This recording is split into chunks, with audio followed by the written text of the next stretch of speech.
Dirt roads to rock crawling, two-buck chuck to screaming eagle, moonshine to 50-year-old single malt.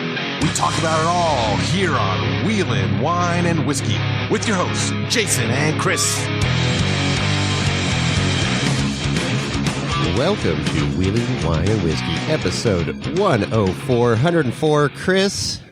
Yes. Good afternoon. How you doing? Happy Mother's Day, Chris. Oh, thank you. I'm not a mother, but happy Mother's Day to all the mothers out there. Mother trucker. Hopefully we have quite a few mothers listening to the show. Yes. So happy Mother's Day belated because we're recording on Mother's Day, but that's right. You'll be listening to this on Tuesday morning. So hopefully you all had a great day. Your children treated you right. Beautiful weather. A little windy, but good. We're in Studio LDW.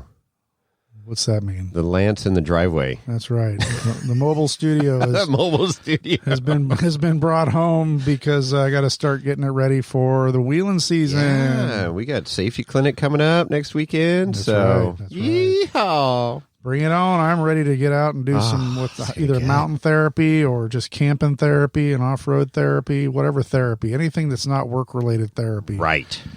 Yeah, I was in my camper the other night, just kind of assessing. I had it cleaned up after King of the Hammers. Mm-hmm. So just kind of going through and restocking and getting it ready, for the next go around here. I'm looking forward to it. Well, you see this big tote behind me there? What's in there? Well, you know, the place that I store this thing, I guess, broken into a lot. So that's all the valuable stuff that I take out of the camper between trips. Shit.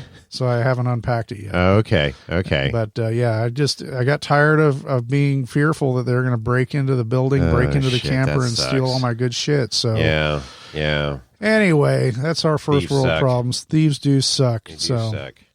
Anyway, happy Mother's Day. And what else we got? We got a lot. We got a big show. Really big shoe here. So one of the things that's coming up is this coming weekend. So this drops, we said, on Tuesday. This coming weekend, we got the race down in San Felipe, Ultra 4 Racing. Yes. The El Rey de Baja. That's right. And I was looking at the sign-ups, and, the last time we recorded, I mentioned that the sign-ups looked a little thin, but obviously the roster is definitely filling up now, huh? A lot of big names in there. Going. And one of the names that I noticed in the 4,400 class was our good friend Arturo Soria. Yes. So if anybody's following him on the IG, I don't have his handle right in front of me right this second, but he bought a new car. He did buy a new car. And you know what? I think we're going to call him into the show. Oh, hey, let's do it. Nice. Should we do it? Do it. Okay. Do it. All right. Here we go. Hello, how's it going? Hey, Arturo. How you doing? Doing pretty good. How about you guys? Oh, doing great. We're doing great. Happy Mother's Day. Oh, thank you. I gave birth to 2 baby race cars. I see that. What is going on in the Arturo camp? You were radio silent for a while, and then boom, you got a 4,400 car? Yeah, so I tried to stay away, and I kept telling myself I'm doing the responsible thing, and you know what? I didn't work out well. I ended up with 2 race cars now. So. Oh, boy, that's first world problems right there. I'm telling you, we're looking forward to it. So so you picked up this car a couple weeks ago, right? Yeah, I picked it up from a gentleman out in Alabama. So Alabama. That's a pretty long haul from California, but pretty determined to race the race down here in San Felipe, and so I saw this car come up, and we're kind of thinking about phase 3 as far as cars goes for AOK Racing, and kind of try to talk to the guy a little bit, and things kind of lined up, and we had to make some things line up, and next I'm on my way across the country. Oh man, road trip. Hell yeah. Road trip to get a car. So this is we're recording on Sunday. The race is next weekend. So I imagine you're gonna be leaving on Wednesday, Thursday to head to Mexico? Right now, as long as the car and everything's all fine, we should be heading out on Thursday morning. Okay. Hopefully. So okay. it's not as of the pool of some of our NorCal buddies and stuff like that. We're about 2 hours from the border, and then another 2 hours from the border to San Felipe. Oh, that's pretty good. Yeah. I 4 hours. It was further down than that. I just, I know I was talking to our good friend Ultra 4 Jones, and he said it's about an 8-hour drive from his place in Pismo area. So yeah, that's cool. Wow. Yeah. That's going to be a little bit of a haul. Not too bad. Yeah, not too bad. So are you waiting on any parts or anything, or is everything kind of good to go? I was in pretty good shape until about 3 hours ago. Oh, crap. So we, it's Mother's Day, and we're trying to make sure that, we take care of the women in our family too, but we got a race this week, so we snuck away for an early morning test session. Right. And I had a water pump fully come apart on me. Oops. And a couple other things break on the car, so we're going to be doing a little bit of a Monday thrash to make sure we get speed and get it back together, which I'm sure we can. Sure. Well, tell us. Sorry, can you tell us a little bit about the car, a little bit of specs on it, what the chassis is, what the drivetrain looks like, and all that? Yeah. Oh, yeah, absolutely. So it's a wide open design chassis. They're, I believe, more known for their rock bouncer chassis, and they do a really killer job at that. And this is the first time I've gotten in contact with one of their Ultra 4 cars. But, I've owned it for about 2 weeks now, and I will say that I'm pretty impressed looking over it. They build very, very stout cars. But essentially, it's an axle mount up front. It's trailing arm in the rear. Right now, it's sitting on coilovers and bypass shocks, and so it is a 4400 setup right now. Gotcha. We got full Spider Tracks 40 splines all the way around, hubs as far as that goes, and RCV big bells up front. Train wise, which is my favorite part, I got a supercharged LS engine on the front of that thing. That thing sounds rowdy too, man. I saw that one IG post, and whew. And we'll know you'll let it eat. Yeah. I have to convince all the customers that it wasn't in their car; it was in my race car. Everybody shows up and just assumes I'm hot rodding customers' cars in the parking lot. That's great. Oh my! It's a pretty cool car. I'm looking forward to getting to know it. I've only driven it twice in the dirt now, just very short sessions, but we got a long ways to go as far as seat comfort and getting used to it and whatnot. But sure. I think it's going to be a fun car for us. Okay, right on, man. That sounds awesome. And then you still have your 4800 car. Yep. The old spec car with the Dodge. Yeah, we still got with the Hemi in it. And yeah. I'll tell you that this new car's got a bit more horsepower than it, but that Hemi definitely has a lot of torque. So yeah. They're very fun cars to drive. So as of now, you're planning on keeping both cars and possibly racing both classes? Yeah, with the latest circumstances, we're going to see how that pans out. But the goal is here they will be loading up two cars to race in San Felipe. So the 48 should be going with me. Okay, all right, man. Well, that's quite of that's a big bite. It's a big step up, man. I mean, we were sad when you were kind of absent from the race circuit last year, and certainly when you weren't down at KOH and this past winter. But you've come back strong, and I'm excited to see you back in the car and on the track. Yeah. Oh, thank you guys. No, thank you, and it's been nice, honestly, listening to you guys' podcast and whatnot here and there. Kind of keeps you sane because you're keeping up with everybody and hearing everybody's different struggles and what they're going through. I think one of the main things is I'm very fortunate, and I don't take it lightly that it's a dream come true in my essence that I get to go out there and race with these guys.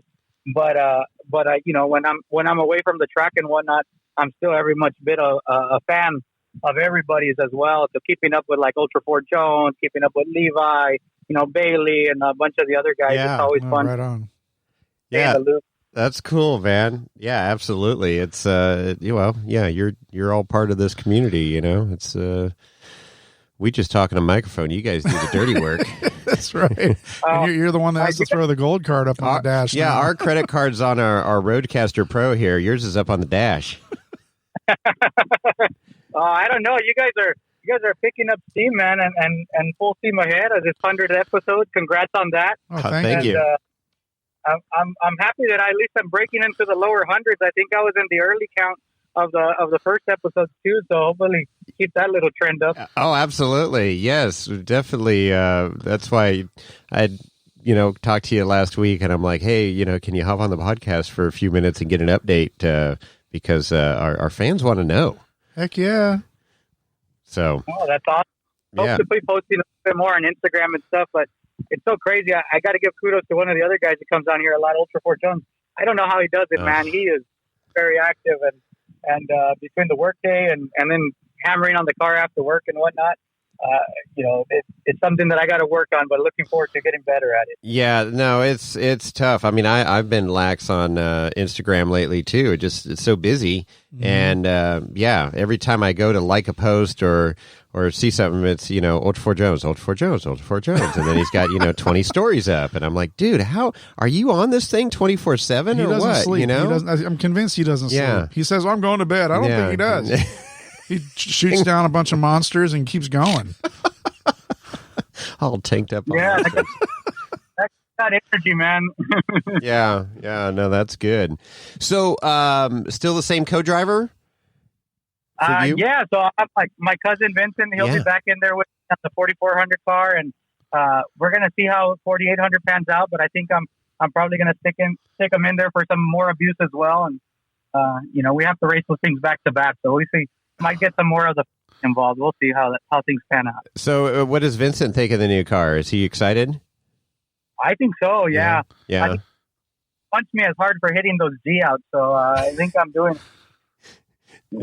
him a favor. Yeah, I think so. I think he's thanking me. His back is That's right. into the back after the trailer car with bypasses. So. Right. Well, I think I'll take my ride in the 4800 car still instead of the 4400 when I. Oh, really? No, I want the 4400. You want the 4400? Yeah. Oh, okay. Well. When you guys called me a little earlier in the week, I said, part of this is I have to keep up. I got some old test drives out to my buddies, so we're gonna have that. I have. If I break one of the cars, then hopefully I have the second one to make sure I still have a ride along car. There you go. There you go. Oh, that's great. Well, I see you're doing it for the fans there, Arturo, and we certainly appreciate that. There you go. Yeah, man. It's just about having a good time at the end of the day. It's same thing. Same thing for everybody. It just gets more expensive as a downside to it, but it's just the same amount of fun. Yeah. Buddies and wheeling. Yeah, no kidding. No kidding. So the family business is doing well too? Thank God. Yeah, we're doing pretty good. No complaints on that end. Got a lot of customers, so keeps us busy year round. It just it keeps us busy even for the fun stuff too. So we just gotta break away a little bit. So San Felipe should be a really good time for us. Right. Everybody going down? Yeah. Fortunately, I should be taking a lot of the family down. So my wife couldn't get all the days off, but she's gonna meet me out there on race day. And my parents and my sisters and cousins and a couple other people are going to just sprinkle in and kind of get out there. We rented a house, so should be Hey, we need you to bring a small pet cage with you, and if you happen to see our super producer down there, I need you to set a trap and try to bring him back. I'm going to have to take some missing posters with me when we go That's down right. there. Yeah, you can post them up on the telephone poles and stuff and hand them out in the pits, see if anybody's seen them since KOH. The last report was he was in Mexico, so Cabo San Lucas, so we'll see here. Yeah, you think he's working his way back up. I don't want to tip you guys off, but it looks like there's an Instagram account floating around there with pictures of him having a good time. But Yeah, we know. We've seen the account. We've interacted with the account, and it's very interesting, very entertaining. It is extremely entertaining. Have a third talk with him when he gets back in about work ethic. He can't be taking that long of a vacation. Right, exactly. Or just disappear without even saying anything. I mean, yeah, there's a lot of things he needs to work on. A lot of answers. He's got to give us a lot of answers if he wants to get his job back. He's going to have to step up to the lick log here. But so if you do see him down there or ask around when you're down there, and I have a feeling he's going to be at that race because it's in his home country right there. Homeland, with his people. Yeah. I'll keep an eye out at all the taco stands because I'm sure he's going to be around.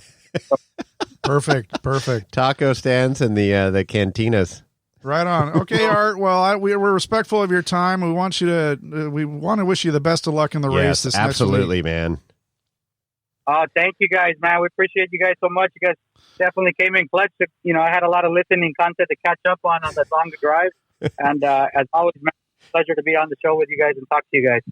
Right on. You didn't get tired of hearing us, huh? Over a couple days worth of driving there? No shit, right? On episode 100, and I think the worst part about it was I was like, man, I'm the sober guy at the drunk party. What's going on here? That's right. No, none of us were as drunk as Johnny. That's for sure. Oh, my gosh. Yeah, Johnny. Woo, man. But, right on, Art. Wish you best of luck down there in Mexico, and we're going to be watching from the stateside here, but cheering you on for sure. You bet. Oh, thanks, man. Look forward to hopefully some good news, and if not, at the very least, some good times. Right on. There you go. Right on, man. Well, good luck with the car, everything. Great to see you back in it and in the 4400 class. Woo! So this is awesome. Kick some ass, man. Thank you. All right. Have a good one. Take care, man. All right. Bye-bye. Bye. Well, that was cool. Got a hold of Art there. I like that guy. He's a good guy. He's so good. I love his attitude. He's always happy-go-lucky, and just he's truly enjoys and lives the life there of Ultra 4 racer. Well, I don't know. Living the dream, man. Living the dream. I want to see him just send that car like he did. Remember when we saw him at flying through the air at Wild West Motorsport Park? And he talked about the trailing arms in the rear, so that's obviously going to be great for the desert stuff. And man, I can't wait to see that car in person. That Wide Open Designs, they do some killer stuff. I follow their page there, and you watch those cars, the Hill Killers and stuff. And then for this to be a 4400 car, this is going to be cool. And he likes to send it, so put the credit card on the dash and send it. So he's not afraid of the skinny pedal. Go Arturo, man! This is going to be fun to watch. I love it. Chase down the big dogs. Oh yeah. All right. So let's stay on the racing theme for a moment. We have an update about our Kentucky. Remember we talked about the Kentucky Derby last week? We go from several thousand horsepower to 1 horsepower. Well, apparently which was 15 or 18 horsepower or something. That still seems low, but right. Horses are pretty freaking strong. Okay, what do you got? The Kentucky Derby's over with. The mint juleps are out. What do you got? So Medina Spirit, that was our winner, unofficial winner, and because I guess they do drug testing after the race. The horse or the jockey? I think both. But our winner, unofficial winner, tested positive for a banned race day substance. A race day substance, race day substance, which leaves it pretty vague there. Well, it's some sort of steroidal product, Wow. So, anyway, he may get DQ'd, or the horse might get DQ'd, but I do know the owner has been banned from, or the trainer has been banned from Churchill Downs. Oh shit! So that they take this stuff pretty seriously. Well, yeah. And there's a ton of dough at stake. What did we say? 1.8 for the? I think so. Yeah, 1.8 million. So I hope he cashed his check already. I don't think they pay until they might be in Mexico at El Rey de Baja. I know, right? It's like, I don't know. You boys like Mexico. So Bob Baffert's been banned from Churchill Downs. Wow. And so we'll keep you updated on this. There you go. Apparently, Chris is really into the horse scene now. So, there you go. It popped across my news feed. So there you go. Okay. I like it. And then in other Ultra 4 news. Oh, we're back to Ultra 4. We just mentioned the Nationals we talked with Arturo there. There's been a venue change. Oh, my God. I know this sucks. So with the closure of Wild West Motorsport Park. And I heard why. Oh, you did? Okay. Yeah. You want to talk about it now? Yeah, sure. You want me to, like, episode 109, I can talk about it. The more you Let know. people wait. You boys! Oh, shit. Yeah, you got the wrong one. You don't have the... There you go. I need to label these buttons. So, I got a text message the other day from people in the know. Okay. Because we know people. Well, and you do. We know people that are in the know. So, I suspected insurance, didn't get renewed or something, or just, whatever, money, it all revolves around money. Well, so the place sold. It's a quarry. Well, yeah, it is a quarry. So it's sold, and the new owners have no desire for racetrack or racing or anything that starts with R, and ends with G. But anyways, so they're going to put like an asphalt plant or something there where the racetrack is. That's lame. Doesn't that suck? I wish I had the want. Well, there it is, and that's very apropos. So, so it's not a money issue that somebody can come in and fix, or insurance, or whatever. It's just she gone. Shame on the old owners for selling to the wrong new owners. I know. You got to find the right new owner. I mean, come on, man. So that's what I heard from a very reliable source. So, that's she gone. That track gone. That was cool because we really wanted super cool track. It's 4 hours away, 3.5 hours away. Yeah, it's where we met Ultra 4 Jones for the first time. We Arturo we got to see Chris Ashton and Chris. A lot of that was an eventful weekend. And we were planning on camping. Oh yeah, we were going to camp there, and then COVID hit, so that killed it last year. Now they sold it. She gone. Well, it's all part of the deal, but yeah, and then so the Ultra 4 Nationals got moved to Davis, Oklahoma. Yeah. And so that just brought a lot of the West Coast guys out of the mix. That's a haul. You heard Arturo. Yeah, that's a haul. So that's a bummer, man. Yeah. So it is a bummer, and because that's kind of wraps up the year, and you kind of everybody wants to see that, and it's a fun time. Well, it is a great venue. You got to see 98% of the track from the stands.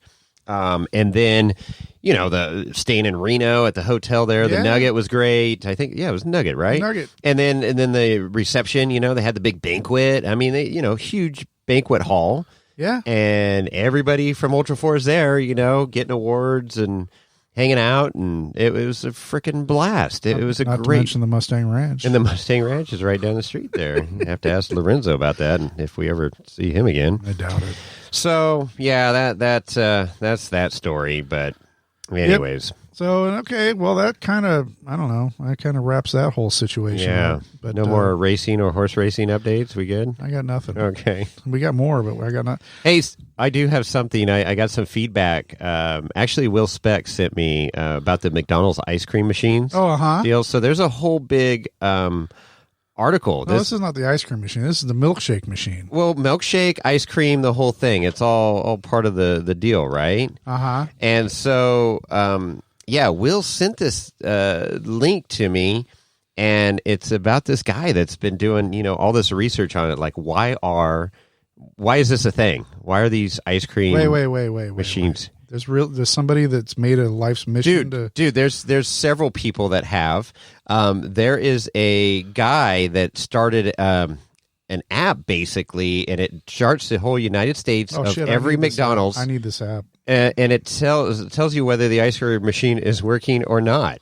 I mean, it's just insane. So there's a YouTube video here. No, come on. Yeah. That he sent me. I'm trying to find it right now. Hang on, stand by. Let's see. Well, I will say this while you're looking. I went to the same McDonald's again on Friday. Yeah. To get a milkshake. Goddamn machine's still broken. Oh, see? So there's definitely it's a problem, man. And I don't have time to drive around from Mickey D's to Mickey D's to find my milkshake, but whatever. So yeah, it is a YouTube video. How can let me see what this comes up with. Oh, hang on. No, I don't. And this is why. Wow. They might be as fluffy as a cloud. What are you watching? The conspiracy about McDonald's, about their ice cream. So this guy did this whole thing. Okay, so it's titled "The Real Reason McDonald's Ice Cream Machines Are Always Broken." It's got 6.7 million views. Oh, I got it. So, and it's share that with me. It's basically a half an hour. It's just shy of a half an hour, but you can kind of fast forward. But this guy made it his I don't know how much time he's got into this thing, but it's ridiculous. Basically, the moral of the story. Clearly he likes it more than I do. So McDonald's are individually owned, franchised, right? But you are required to use certain equipment. You have like choices of certain things, but like the ice cream machine, you don't have a choice. Okay. So the company that makes the ice cream machine is in the same town where McDonald's originated, and so they've been in bed together for years. Okay. And so they specifically specify that you have to use this particular machine, and it goes through it all in this video. But the machine is works great, but it goes through this cleaning cycle at night, and it'll fault. And so when you come into work, when the next shift comes in the morning, the cleaning cycle didn't do what it's supposed to do. It faulted. So then you got to call the repairman because the screen puts up a bunch of crap that Joe Schmo, McDonald's worker, is not going to be able to figure out. Is this the Maytag repairman? Pretty much. So, and guess who, who runs the ice cream repair people? The ice cream machine manufacturer. So they're the only authorized people to work on it, and it costs thousands of dollars to the franchise owners. So when the machine goes down, they're like, either they don't have time to get it, fixed, they can't figure it out themselves, whatever. So it sits broken for days on end or weeks until they send, they spend $3,000 for some guy to come in and plug a little chip in, clear the codes, and then the thing starts working again. I'm telling you, that's a high level of bullshit. It's a whole, dude, it's insane. And I know it's a half an hour, and that's a big watch. It's not like a 5-minute thing, but you can kind of skim through it if you want. But I just thought that was crazy. This guy got all the owner's manuals, the service manuals. He's going through everything. I mean, to the gnat's ass of why this is a problem. I'm gonna assign this responsibility to Catalina. She can peck away at it. Yeah, and then he even says, the other franchises, Wendy's and Burger King and all that, use these other machines that don't break down because they can be serviced by the individual or coded out. So then another guy created a chip or whatever that you plug into the machine that will help diagnose problems through your phone. So it's like a Bluetooth deal to your phone, and it'll say, oh, do this, this, and this, and it'll solve it. So this guy invented this thing and saved these franchise owner millions of dollars. Well, then McDonald's came out and said, no, if you use this, you're going to void the warranty on the machine and all this stuff, right? Because again, it's taken away their service dollars. So and it continues to screw me, the customer that just wants his fucking milkshake. Exactly. So I just want a milkshake. That's all I ever wanted. I know, but it was just kind of funny how we talk about stuff, and then you get more and more info, and Will sent that over to me, and I'm like, holy shit, that makes total sense. There you go. So that's the real reason. Holy shit! McDonald's ice cream machines are always broken. Look it up. So is the ice cream machine is the same as the milkshake machine? I guess it is. Well, it must be. I mean, it's an ice cream product. It's the same manufacturer, I know, but I don't know. I haven't been to McDonald's in a long time, but there you go. What do they call when they try to jailbreak the ice cream machine like an iPhone, and they got busted for it? Yeah, man. So it's can't even perform your own service. No. It's the same. You can't even service your own John Deere tractor apparently. Yeah. So whatever. So and the upgrades, they had all these software upgrades that the company provided, the ice cream maker machine manufacturer, and it's so archaic and stuff, and it's ridiculous. The whole thing is ridiculous. Probably made by Ford. No, it's not. It did have a Dodge Ram logo on the side of the machine. Yeah, so that probably explains the transmission keeps going out in the ice cream machine. Well, thanks for letting me know. So now I'm going to have to drive farther and wider to get my goddamn milkshake. Well, and then if you can find that one app, I don't know. They did refer to it. I'm going to watch the video. It'll tell you. It'll tell you when which one's working and which one's not in your area. God, the McDonald's ice cream podcast is now live. Oh, and Kentucky Derby. I mean, we got it all. We're covering it all. We're covering it all. Hey, while we're talking about food, let's talk about ketchup for a minute. Ketchup. So when you showed up here at the mobile studio, you brought your lunch with you because you were starving. And I know, on the road, driving down from Paradise, the mountains anyway. Beautiful up there, and but not much snow, huh? I skied yesterday. Yeah, well, on the resort, it was freaking awesome. But no snow anywhere else. No, there's snow around, but yeah, it's definitely up at high, 7,000 plus feet. Yeah, it's a little. But the mountains are still covered around the lake, on the Okay. The side there. It doesn't Still get as much sun. Picturesque. Yeah. Nice. Yeah. So back to ketchup. You came here and you got your Wendy's. I hadn't had a Wendy's burger, a square burger, in a long time. And you said, you know why the burgers are square? I don't know. That's a whole nother podcast right there. We'll get into that later. They're perforated so they can separate them easy. I don't know. Anyway, you said, God damn it, they didn't give me any ketchup. And I said, I got ketchup. Yeah. So who eats fries without ketchup? I mean, if you order fries, they should give you ketchup. Did they not ask you? They didn't even ask me. Wow. And, the window closed as soon as the bag came out. And they served the bag on a tray, Right, so they don't want to touch you. Yeah, but I don't know, stupid. But Were you wearing a mask? I was courteous. I didn't want to, but I'm like, I better. You wore a mask the whole drive down by yourself. I did, all by myself. Perfect. I had a non-circulating air in the cab. I was. All my windows were rolled up, so I was being totally safe. Never know when that random COVID virus might come through. That's right. 85 miles an hour. So you asked for ketchup, and that reminded me of a time my family and I were down at Disney World. This is back. That must have been a while ago. 2008. Oh my gosh. We were down there for a golf industry show, and we stayed. This is a funny story because we stayed at one of the resort hotels, and it was called the Whispering Canyon Cafe and the Wilderness Lodge, which is one of the premium. There's a lot of W's there. It's one of the premium resort hotels on the property. Okay. And, the reason we stayed there is because we had three kids and we needed a way to put all five of us in one room, and they had pretty bunk good arrangements. Beds and exactly, all that it was stuff, pretty right? badass. Yeah, good. So anyway, one of the nights we had reservations at the Whispering Canyon Cafe, and one of the cool things about this is they have, at least then, I don't know about today, but they had unlimited milkshakes. So really? We're back. So you order, it's like you buy a milkshake and you bottomless. You could just order again. They had 20 different flavors of milkshakes. Dangerous. And Craig was just going to town. Oh yeah, you know how many kids are all jacked up on milkshakes? That's I think I had 3. So I wasn't God. But outside hurling all these kids hurling milkshakes is not good. Okay, go on. But so if it's a kind of a participation restaurant, they'll have little contests going on, and they'll do the little dances around and whatnot.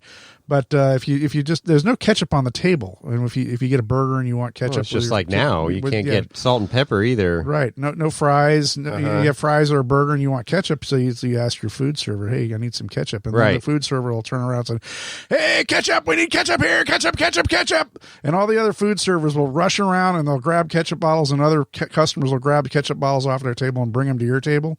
You might end up with 20 or 30 bottles of ketchup. Sitting on the. Okay. Well, there you go. I wonder if it works if you go, "Hey, I need a beer here," and then a whole bunch of beers come over to your table. Wouldn't that be bourbon? We need bourbon here. Bourbon, Blanton's only. Yeah. So we need some Weller over here. I don't know if it goes on like that anymore. Oh. Maybe one of our listeners can chime in if they've been to that would be awesome. Whispering Canyon Cafe at Wilderness Lodge. Wow, and that's going back. Yeah, no shit. 2008. Well, it's kind of the food and Ultra 4, and ketchup, and that all came, bringing it full circle, and you had the milkshake. I know, right? Too. Exactly. Nicely done. See what I did there? Nicely done. Cool. So, that's good. That's good. The Wilderness Whispering Pines Cafe. All right. Wilderness Lodge. Wilderness Lodge. Yeah. Okay. So, Lorenzo. Yeah. So, Lorenzo.Freed. We've been getting a lot of feedback there. It's funny, and that is not our page. We have been participating, laughing, and watching the adventure go down. But he's clearly going to have STDs when he gets back. It's not going to be good. There might be new ones invented from this trip. Yeah. So we got that hotline, the tip line, right? Yeah, People have been calling into this, so it's 1-800. I'm sorry, 408. 800-5169. 408 area code 69, right? Yep. Okay. 408 area code 800-5169 5169. Okay. So give it a call. You can leave a message for us too, whatever. But I got a new message here. You want to hear it? I don't know. Do I? I don't know. Let's see. All right, let's let it rip. It's 602 area code. Where is that? I have no idea. Let me look it up. Okay, we don't have Lorenzo here. Catalina. Hey, Chris. Hey, Jason. This is Ray from Acox Racing.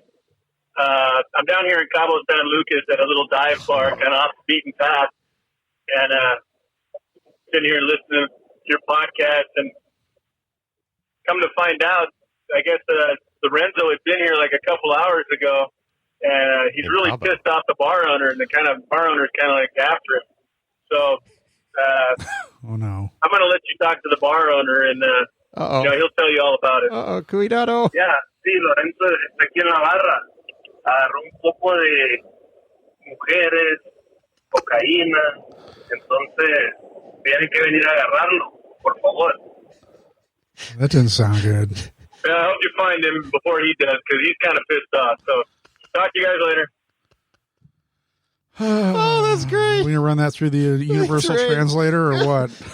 Yeah, I got the mujeres. So you had some senoritas there, and sounds like some cocaine. So, oh Jesus! Well, we saw pictures of that. Oh my gosh, this is funny. This is great. So Cabo San Lucas is the last sighting there. On the he's tip line. working his way back north. He is. He's getting closer. Huh? He must be working his way back north because he doesn't have his credit card. That's right, and he's been stating that you cut him off, and he's having to get creative with making money because he knows how to spend it. He might get to TJ and just stop moving. Right. I don't know. So 602 is Phoenix. What's that? Phoenix is 602. But, is it really? But you can use your phone internationally. Well, yeah. So awesome. Well, that's great. So there we go. There's that. Thanks for the update. Yes. Keep them coming. 408 area code 800-5169. So, yeah. Well, hopefully, I really think somebody's going to see him at that Ultra 4 race in Mexico.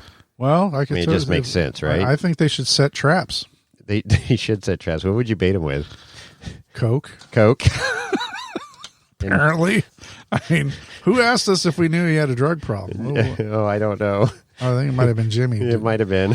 It's like, did you know your super producer had a drug problem when he was working for you? It's like, I don't know. He hit it pretty well. Yeah.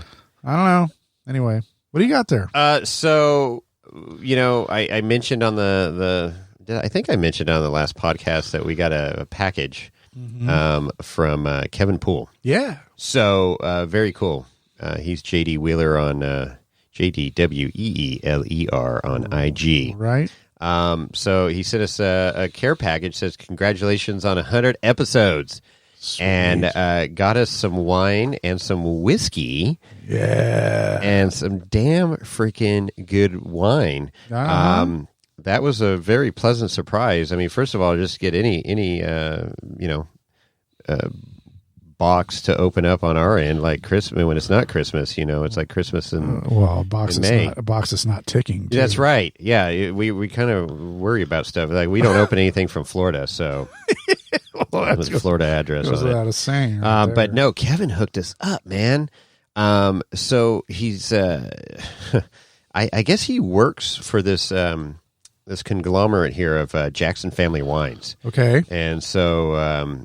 He hooked us up with let's see here, the 2015 Farrier Mountain Blend, which has 64% Cab, 16 Cab Franc, thank you very much, 18% Merlot, 5 Malbec, and 2 Petit Verdot. So that's a really cool blend right there. A great freaking bottle of wine. Then just keeps getting better. La Jota 17 Cab Franc. That's going to drink well. I'm a Francophile. Yep. Love the Cab Franc. Love Howell Mountain. I said it once. I'll say it again. I'll drink cougar urine from frickin' Howell Mountain. It's just so good. So good out there. The wine is so good on Howell Mountain. I dare you. Somebody's going to take me up on it one of these days. But that'll be your next care package. Yes. So La Jota is just, it's a freaking awesome wine. I have some older Cab Francs from there in my cellar, as well as some of their Cabernets, and that is a freaking screaming bottle. And then Mount Brave from Mount Veeder, Cabernet, 2017 as well. Again, freaking stellar stuff. So, little known fact, Mount Brave, La Jota, and Cardinal, same winemaker. And so they're different Cardinals, like, crazy expensive Cabernet. But the Lahota I love, and Mount Brave cab, so freaking good too, and it's a fraction of the price of Cardinal. So it's thank you very much. And then there's the whiskey. The whiskey. So we and I've seen it. I've probably ragged on it, I'm sure, at some point during the podcast, but Screwball peanut butter whiskey. Right. And I haven't even tried it yet. Have you had it before? I had a sip. My you? son Craig bought a bottle and brought it to KOH 2 years ago. Okay. Well, I had a sip of it. So I haven't tried it yet, but the Snail Trail boys tried it because Kevin sent them a little care package too. Uh-huh. And of course they liked it because they like sweet alcohol drinks. Like the Trail Chaser. Yeah, that too. But Kevin said, "Hey, this is one of his favorite whiskeys to put over vanilla ice cream." No, I could see that. So that I can see I that. could do that. And then he gave us a. This is a great drink right here. I'd have to try this too. It's called the Black Sheep Bonfire. Oh boy! So, got Screwball, cold brew coffee, and chocolate milk, and you shake it up and serve it on the rocks with a roasted marshmallow. Huh? That's a lot of sugar. You think? Sounds good though. It does. Coffee, chocolate milk, and peanut butter whiskey with your roasted marshmallow on there. So Bring ice cream. I was going to say maybe we do this at the clinic. Huh? And we'll try it out. Okay, we'll do that. You have chocolate milk? Not here. I haven't. I do. Do you? But it's little drink boxes. Well, that's all we need is 3 ounces, 6 ounces. No, I'll bring one of those. I haven't had chocolate milk in ages. In fact, the last time I had chocolate milk was probably helping unload the trailer at Sierra Trek like 8-10 years ago. Oh, you might have gotten in a fight with Rich. Well, that was it. I was helping Rich and Oli unload the trailer, and Rich loves his chocolate milk. So much so that they cut him off last year. Yeah, they're the little cartons that you got when you're a kid at school, and so he goes, whoops, and like throws Oli and I, chocolate milk, little tiny chocolate milks, and I'm like, oh my God, chocolate milk. I haven't had chocolate milk in so long. So, really good. So, yeah, okay, we'll give that a try. But hey, Kevin, thank you so much. Yeah, for sure. We got some cool stickers too from them. The Tin Can Crawlers. I love that name. Yeah. That's awesome. So, thank you. That is freaking epic. Wines, and then the whiskey, and then stickers, and that was a very pleasant surprise. I think we need to drink at least one of those bottles next week. Yeah. Love our listeners. Thank you. This is great.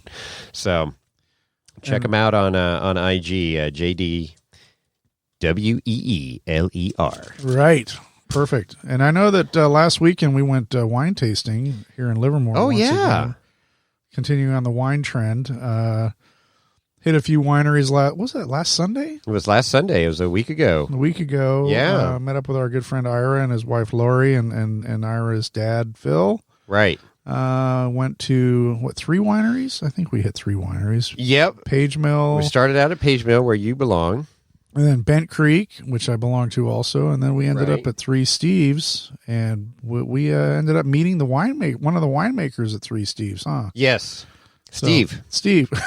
Which Steve? It's the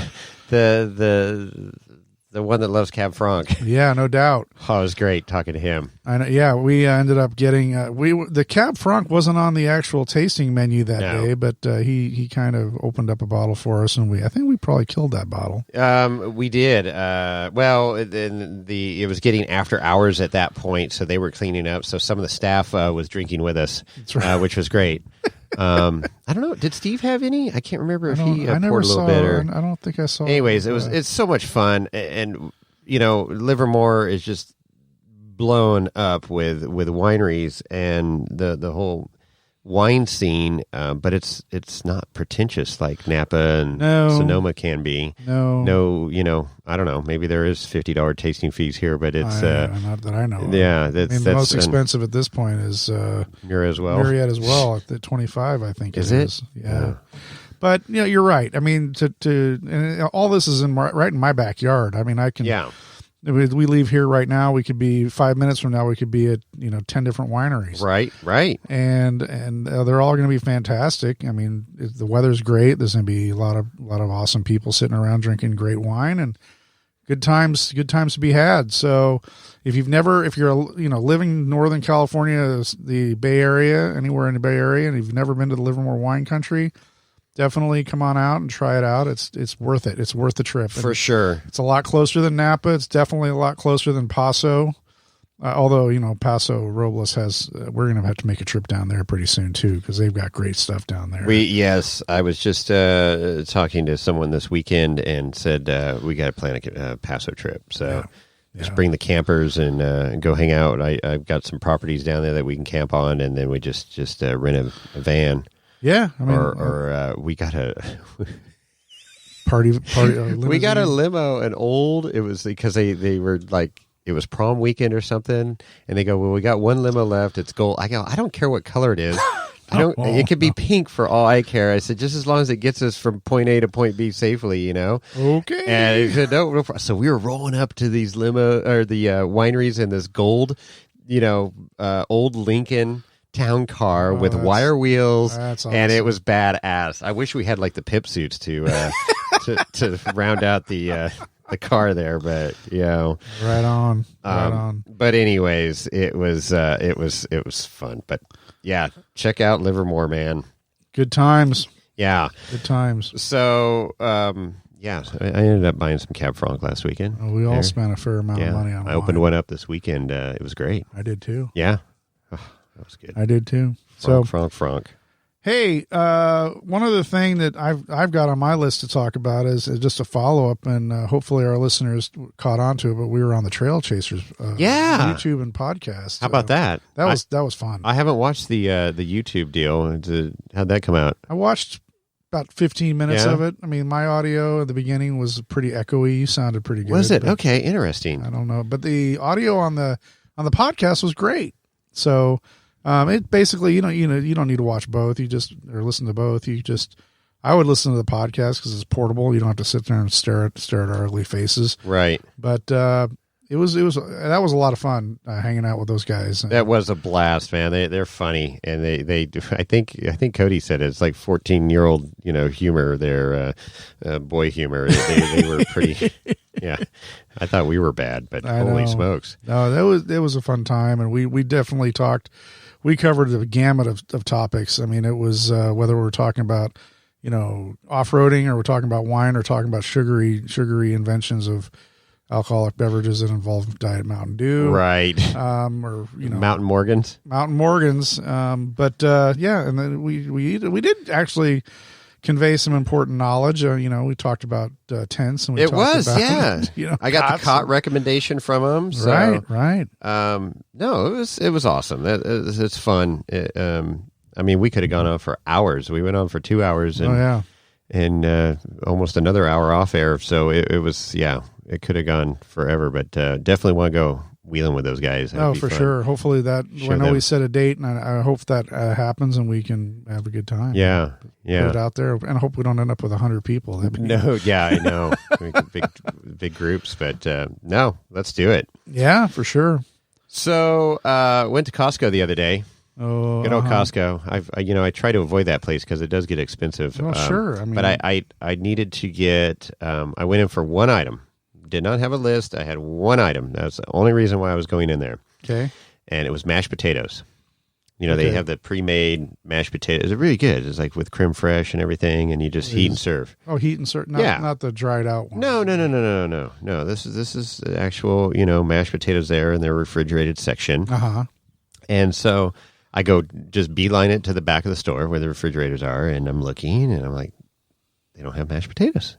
Wow. Look, and I, of course, ask a couple people there, and they're like, no, I don't think we have them anymore. Try over here. Okay, no, try over here. No, striking out. So I'm like, damn it. So I'm like, okay, well, then I guess I'll buy potatoes because I got to make mashed potatoes for, sure. I was going to doctor those up and just kind of make it easy. But now I got to actually make mashed potatoes. So I bought a bag of potatoes, 10 pounds of potatoes. Well, that's way more than I need. But, it's cheaper to buy 10 pounds at Costco than 4 pounds at the grocery store, right? Sure. So if you need potatoes, let me know. I I'm can hook okay you up with right now. we'll have some potatoes next weekend at Hollister there. Baked so potatoes. then I'm like, oh man, this cannelloni looks good here. You browsing where the roasted chicken is, and they're they got the meals that are kind of prepped out, ready to go. Yeah, heat and serve. And I'm like, oh, that'll be perfect for dinner tonight. So I got one of those, and then I'm like, oh man, I'm out of ice cream. I got to get some ice cream. So I run over to the freezer, and their vanilla's the best. I know it is the best. Well, that's what I was going to get. Well, then I saw they had the Kirkland brand ice cream bars that are just like the Haagen-Dazs bars, basically, right? Yeah. Where they're dipped in chocolate and I go, oh, that's perfect for the freezer in the camper. I can throw a couple of those in there. Sure. Done deal. So I get that. Well, then right next to that is another ice cream bar with those Bischoff cookies. So they serve them on airplanes and stuff. They're not a shortbread. Maybe it's kind of it's not a ginger cookie either. It's just I don't even know. It's just a good freaking cookie. I don't know. It's good. I've had them before, and so I'm like, and so they had those, that were good chocolate covered with that ice cream. I'm like, oh, I got to try those, So now.